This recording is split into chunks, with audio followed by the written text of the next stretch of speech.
Ramadan itu apa, kemudian Lebaran itu sesungguhnya itu substansinya maknanya apa. Itu kalau tidak ada intervensi itu, maka ke depan makna Ramadan, makna Lebaran itu sepenuhnya akan dikuasai oleh mana-mana industri dan kelompok pemilik modal besar. Oke, berarti gini Pak ya.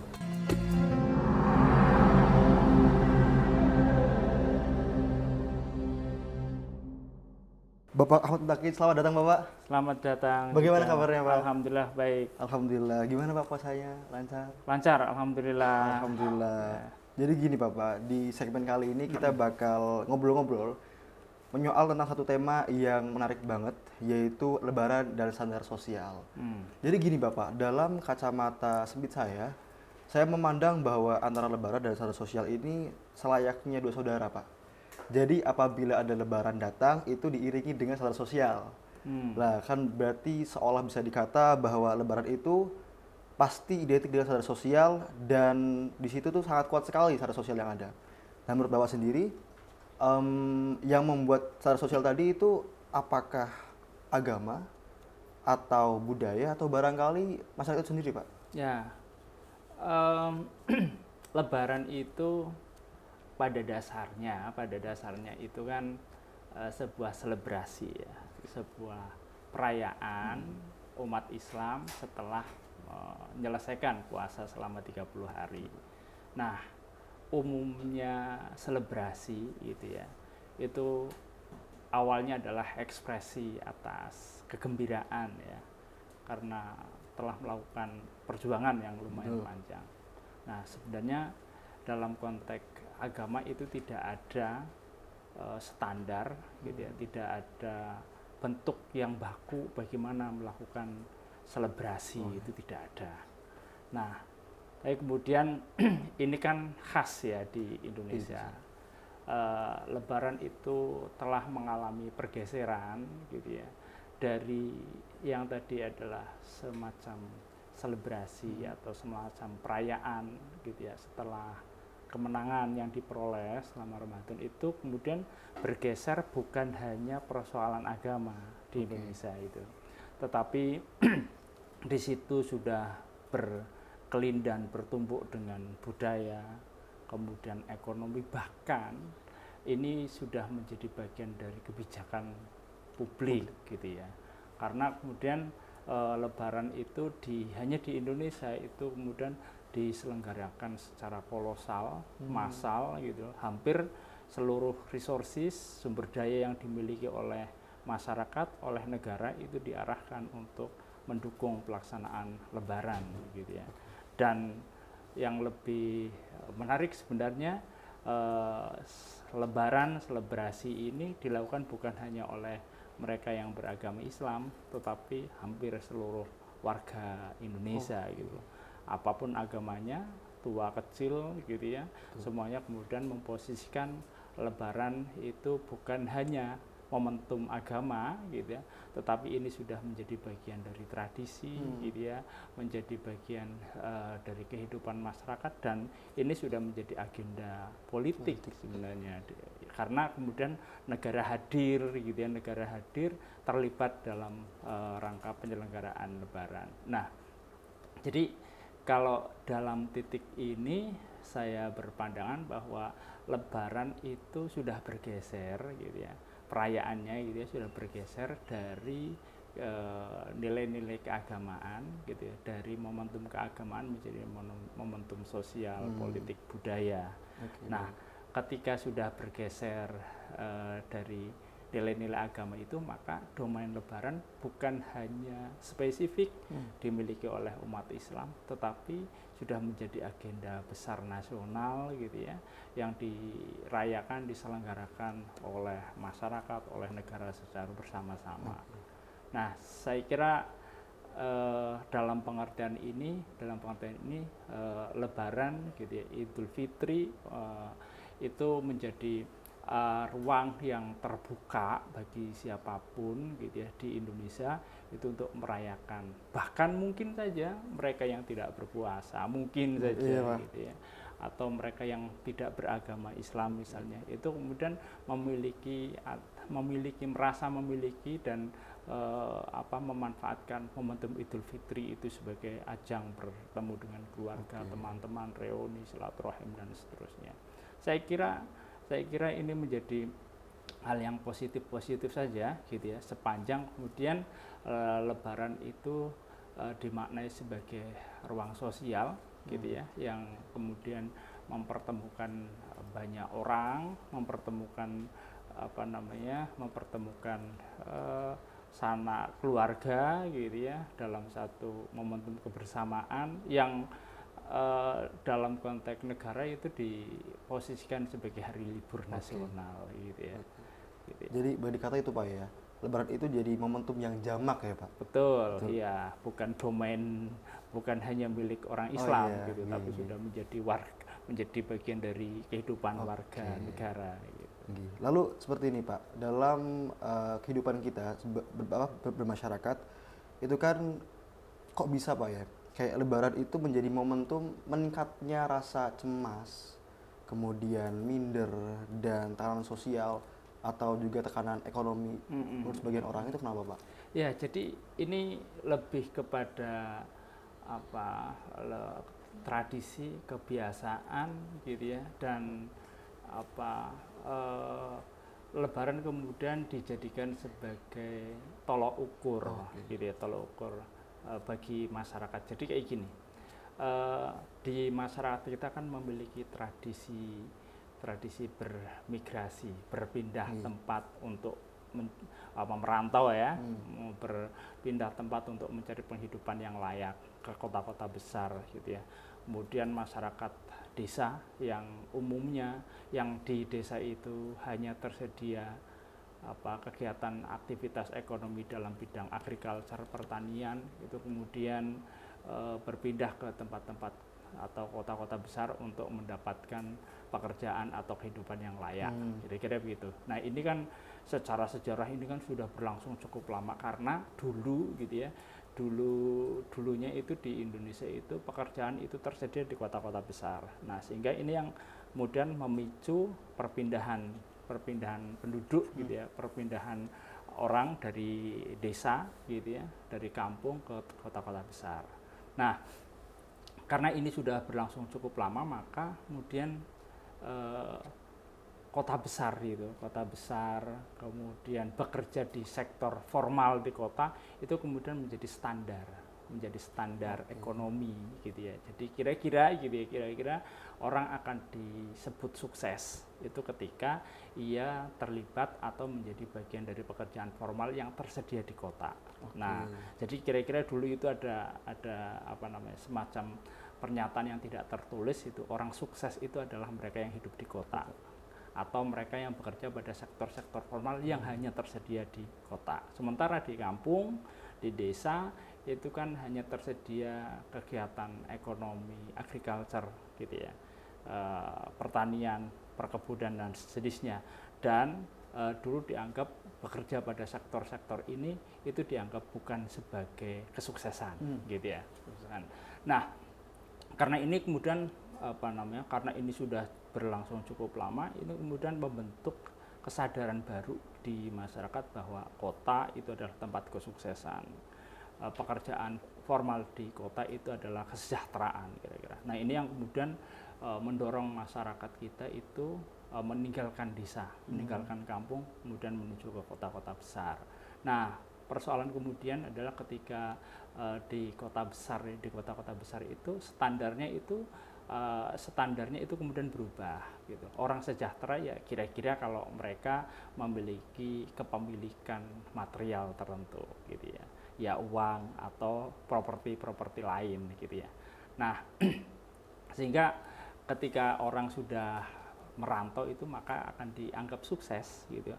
Kalau ia memiliki properti, ia memiliki barang-barang material tertentu gitu ya. Taruhlah uang, taruhlah saat ini yang ramai semakin hari ke sini ya kepemilikan barang, misalnya kendaraan atau barang-barang elektronik. Nah, ini lalu kota bukan sekedar tadi ya tempat untuk mencari pekerjaan gitu ya, untuk merubah nasib, tetapi kota sudah menjadi arena kontes gitu ya, menjadi menjadi ruang bagi masyarakat untuk mengkontestasi, gitu ya, mengkontestasi ia menjadi orang yang sukses atau yang tidak. Nah, itu yang lalu menjadi standar baru di masyarakat. Kalau orang merantau itu orang merantau akan dianggap sukses kalau ia memiliki mobil misalnya, memiliki rumah atau misalnya yang lain. Nah, ini yang lalu menjadi standar ya, menjadi standar baru di masyarakat, sehingga ketika orang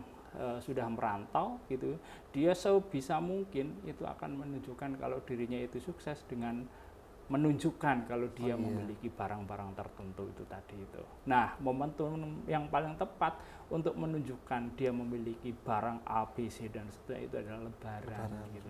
Karena ketika Lebaran itu orang yang biasa merantau itu pulang ke kampung halaman, nah itu akan menjadi semacam aib kalau dia pulang itu tidak bawa apa-apa, gitu ya. Karena di situ kan orang itu Lebaran itu tadi kota sudah menjadi arena kontes, gitu ya. Lebaran itu bukan hanya sekedar perayaan setelah meraih kemenangan, tetapi ini menjadi ruang baru bagi masyarakat untuk menunjukkan bahwa ia telah menjadi orang sukses, gitu ya. Ia telah menjadi dia telah merubah nasibnya dari orang kampung, gitu ya. Yang kemudian indikator perubahan-perubahan itu adalah kepemilikan properti. Nah, sehingga kompetisi untuk memperoleh properti, mobil, rumah, atau perhiasan, atau barang-barang elektronik itu kemudian lebih menonjol ketimbang misalnya aspek silaturahminya. Ini yang, nah lebih ironis lagi itu kadang-kadang sebagian masyarakat kita itu memaksakan gitu. Mungkin saja kan tidak semua orang yang merantau itu mencapai kesuksesan, gitu ya, mencapai indikator sebagaimana orang gambarkan merantau gitu ya. Nah, ada juga masyarakat kita yang tidak seberuntung itu. Tetapi karena standar yang kemudian digunakan oleh masyarakat merantau itu adalah memiliki barang dan barang properti dan seterusnya itu, maka kemudian memaksakan gitu ya, memaksakan untuk bagaimana caranya ketika pulang dia harus menunjukkan kepada masyarakat, keluarganya, dia punya mobil, dia punya rumah, dia punya barang-barang branded dan seterusnya. Nah, ini yang akhirnya kalau dalam perspektif masyarakat ekstasi gitu ya, masyarakat modern gitu ya, ini yang disebut dengan hyperreality, gitu ya, realitas yang berlebihan, realitas yang hiper. Jadi mereka menunjukkan kepada masyarakat, kepada warganya secara berlebihan bahwa realitas yang mereka tampakkan sesungguhnya adalah semu gitu, karena tidak menggambarkan yang sesungguhnya gitu. Sesungguhnya mungkin mereka nggak seberuntung itu, tetapi karena standar masyarakat itu merantau itu memiliki kepemilikan properti gitu ya, mereka kemudian memaksakan diri untuk tampil sebagaimana apa yang diharapkan oleh masyarakat tentang perantauan gitu ya. Jadi inilah sebenarnya adalah realitas semu gitu sebenarnya gitu. Tapi gini Pak, anehnya itu kok bisa Pak ya, kayak orang itu lebih nuruti standar sosial, itu kan berkonsekuensi dia itu kering secara spiritual Pak. Tuh. Itu kenapa Pak? Pangkalnya itu di mana gitu ya, kira-kira? ada banyak hal ya, kompleks saya kira gitu. Karena ini salah satu yang menjadi penyebab kenapa orang memiliki kecenderungan yang sama seperti itu adalah industri. Industri. Jadi tadi ya, ketika Ramadan, kemudian hari raya, itu yang awalnya adalah momentum keagamaan, ketika ia sudah bergeser gitu ya, bergeser menjadi ruang publik yang terbuka, saya biasa menyebut Lebaran, Ramadan itu dibajak oleh industri. Ya. Jadi yang paling berkepentingan sebenarnya terhadap Ramadan, terhadap Lebaran itu sebenarnya bukan orang-orang yang tadi ya mengekspresikan kegembiraannya setelah meraih kemenangan gitu ya, tetapi sebenarnya yang paling berkepentingan di sini itu adalah industri. Nah, industri kemudian membajak Lebaran gitu, membajak puasa untuk kepentingan mereka. Nah, karena dimanapun gitu yang namanya industri orientasinya itu adalah profit, keuntungan gitu ya, keuntungan. Nah, Ramadan, Lebaran itu menjadi ruang yang terbuka yang kemudian memberikan peluang bagi industri untuk memperoleh keuntungan yang sangat besar gitu. apapun yang dijual, apapun yang ditawarkan pada saat Ramadan dan Lebaran itu laku misalnya. Kita ambil contoh misalnya, tadi saya contohkan bahwa tidak semua orang memiliki kendaraan misalnya. Nah, kemudian mereka juga tidak semua orang itu memiliki pekerjaan yang bagus gitu ya. Tetapi dalam pikiran mereka kalau merantau ya harus sukses, kira-kira begitu. Sehingga mereka mengalokasikan energi selama 1 tahun itu dalam pikirannya itu adalah ini nanti buat Lebaran. Mereka menabung gitu, menyisihkan penghasilannya itu dalam pikiran mereka diproyeksikan itu untuk Lebaran, gitu untuk Lebaran. Padahal kita tahu lah pekerjaan mereka kan ya tidak selalu bagus gitu ya. Mereka kan berarti kan bekerja keras gitu ya untuk mengumpulkan pendapatan itu dan proyeksinya adalah untuk Lebaran. Nah, ketika uang itu terkumpul untuk Lebaran, kita bisa berhitung. Sebenarnya ketika mereka taruhlah mereka punya 10 atau 20 juta gitu untuk untuk sangu Lebaran gitu ya.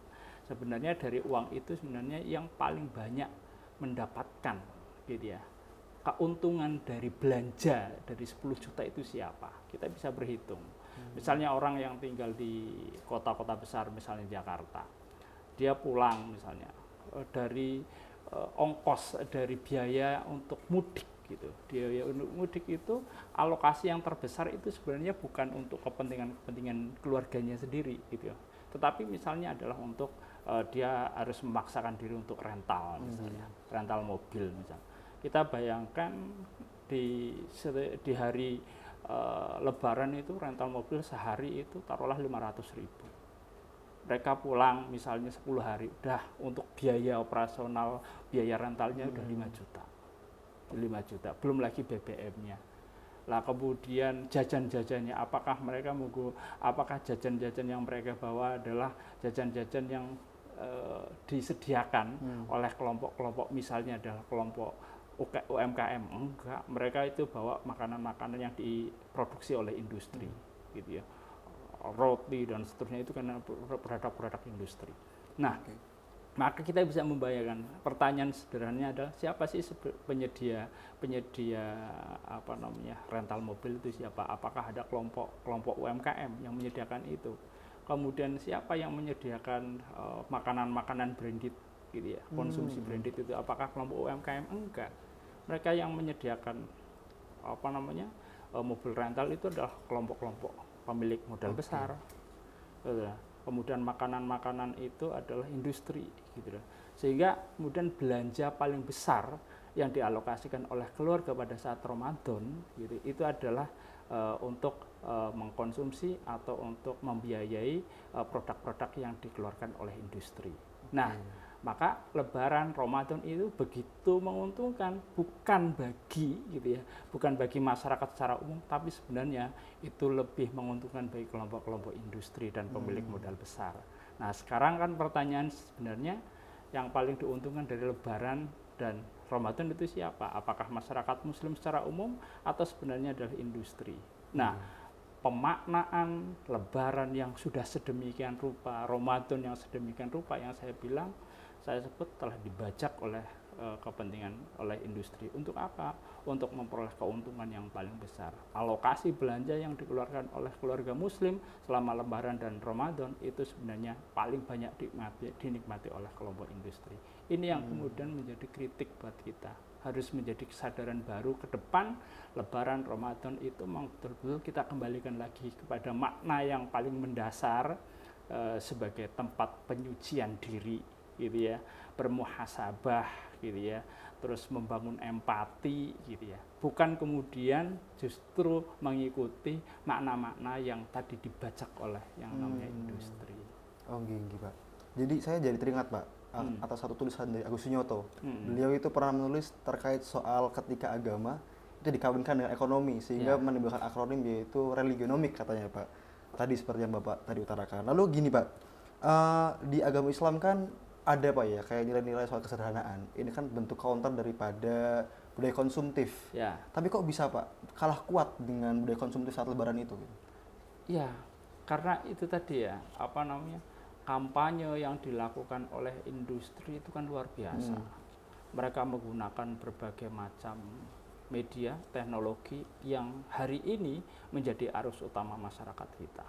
Jadi masyarakat kita saat ini relatif tidak bisa terlepas dari instrumen-instrumen yang dimiliki oleh industri, gitu ya.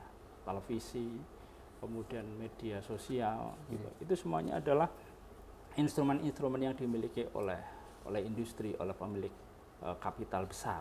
Nah, yang ini secara masif mengkampanyekan makna baru, gitu ya, makna baru yang tadi merubah makna dasar dari yang namanya Ramadan atau Lebaran.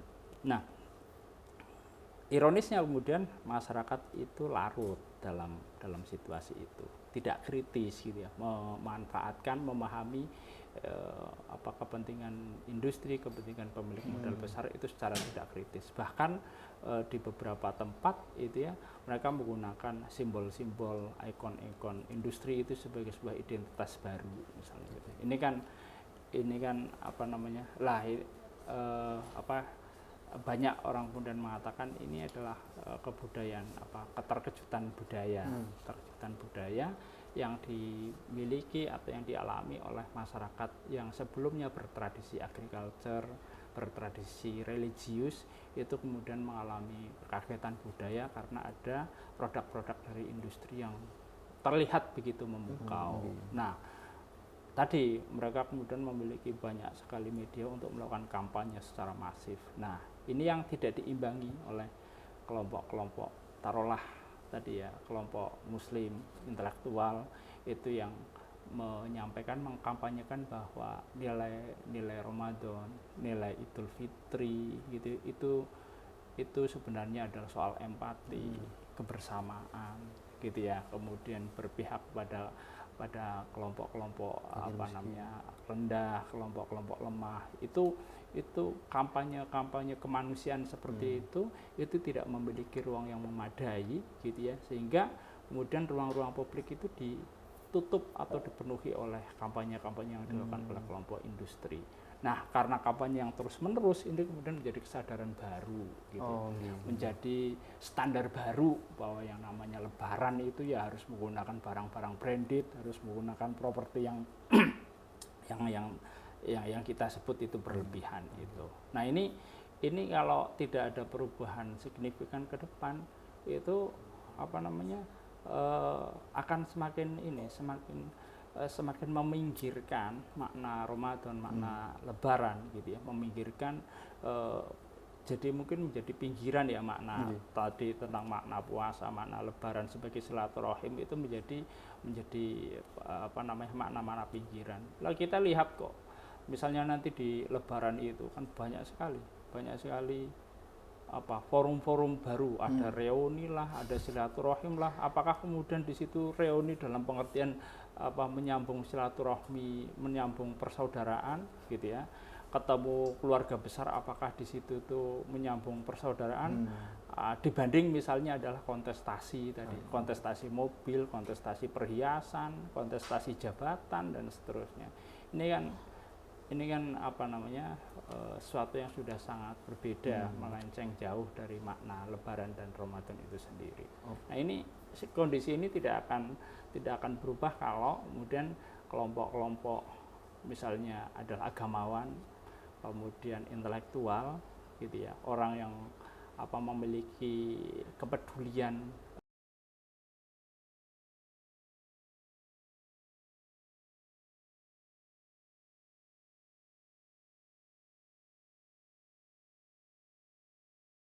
dan Lebaran itu sesungguhnya itu substansinya, maknanya apa. Itu kalau tidak ada intervensi itu, maka ke depan makna Ramadan, makna Lebaran itu sepenuhnya akan dikuasai oleh makna-makna industri dan kelompok pemilik modal besar. Oke, berarti gini Pak ya, kalau misal boleh dikata tadi, yang bertanggung jawab itu kan berarti bisa dikata tokoh agama.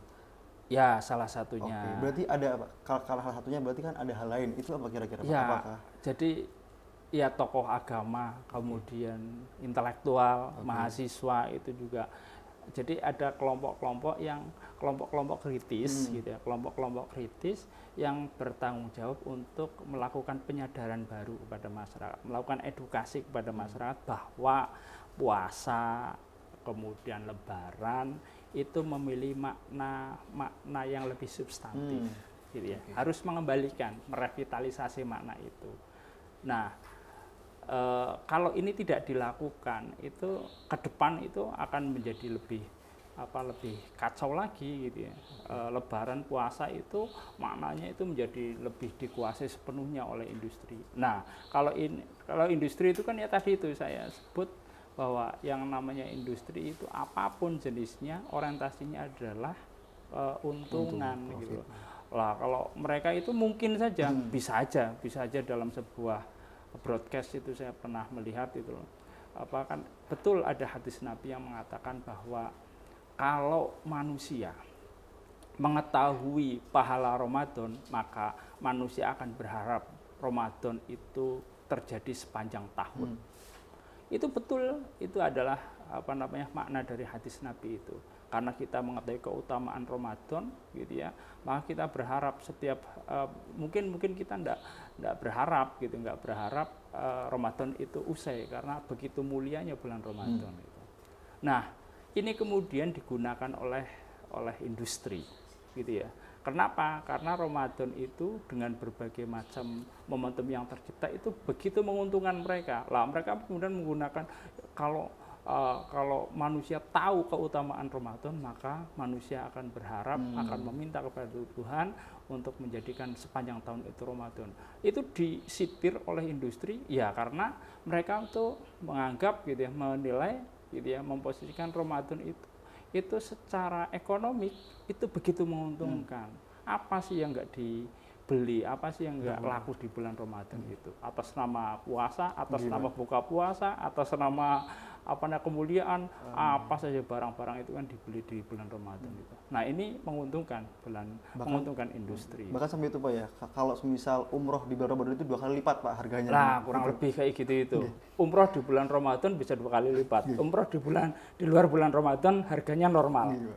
Nah, berarti kan Ramadan itu kan menguntungkan. Bagi siapa? Padahal kan operasionalnya sama, biaya afturnya sama, biaya penerbangannya sama. Tapi karena di bulan Ramadan, di bulan mulia, maka harganya berlipat-lipat, misalnya begitu. Kemudian kita bisa misalnya sinetron tertentu gitu ya. Itu kalau ditayangkan di bulan Ramadan itu saya kira itu ratingnya menjadi sangat tinggi dan pasti itu menguntungkan produsernya. Nah, ini kan karena ruwet ini situasi kayak gini ini harus dikembalikan makna dasarnya, apa itu puasa, apa itu Lebaran gitu. Lalu seperti ini Pak, apakah melawan standar tadi yang barangkali ini sudah menjadi wabah Pak ya? Ya. Itu bentuk kesadaran bentuk kesadaran beragama yang lebih dewasa lagi gitu Pak? Ya, jadi masyarakat kita itu penting untuk melakukan atau memahami agama secara lebih kritis lagi, gitu ya. Jadi maksudnya kritis itu masyarakat itu kita ajak untuk memahami agama secara lebih rasional, gitu ya, lebih kritis dan memahami sebenarnya substansi dari sebuah ajaran itu tujuannya apa. Nah, itu yang harus kita lakukan secara terus-menerus. Karena selama ini kan gejalanya itu agama itu dimaknai secara artifisial, dipahami itu simbolik saja, gitu. Jadi kira-kira kalau orang akan terlihat religius itu kalau dia menggunakan atribut keagamaan, dia menggunakan terlihat pakai gamis atau pakai peci, gitu ya. Kemudian dia sebentar-sebentar beristighfar, gitu ya, menunjukkan kesolehan secara publik lah, itu kemudian dianggap sebagai religius. Nah, padahal kan bukan berhenti di situ itu. Nah, kesadaran beragama itu yang lebih penting itu adalah bagaimana membangun insan yang beriman dan itu kemudian melandasi segala aktivitas, gitu ya, segala aktivitas yang dilakukan oleh seseorang. Maka gitu ya, aktivitas orang yang beriman sama yang tidak kan sebenarnya kan berbeda. Nah, mengembalikan makna itu gitu ya. Ramadan itu adalah alat, Ramadan itu adalah instrumen agar seseorang itu memiliki empati yang lebih tinggi kepada anggota masyarakat yang lain gitu ya. Ramadan itu menjadi titik balik manusia untuk memahami bahwa dirinya itu adalah insan yang lemah, insan yang harus berbagi, yang saling tolong menolong gitu ya. Nah, itu yang saya kira makna-makna itu perlu untuk dipertegas kembali, dikuatkan kembali, dan siapa kelompok yang paling bertanggung jawab gitu ya terhadap ini semua, ya salah satunya tadi adalah tokoh agama, kemudian kelompok-kelompok intelektual, mahasiswa gitu ya. UIN saya kira memiliki tanggung jawab yang besar untuk tadi itu ya, mengembalikan lagi makna Ramadan, makna Lebaran kepada makna yang lebih substantif kembali gitu ya. Sehingga masyarakat tidak masuk dalam jebakan-jebakan makna yang semu yang diciptakan oleh kelompok-kelompok yang sebenarnya itu ya hanya membajak Ramadan dan Lebaran itu. Kayak gitu. Oke. Ini Bapak terima kasih tadi yang terakhir Pak. Oke. Masih banyak atas waktunya Bapak.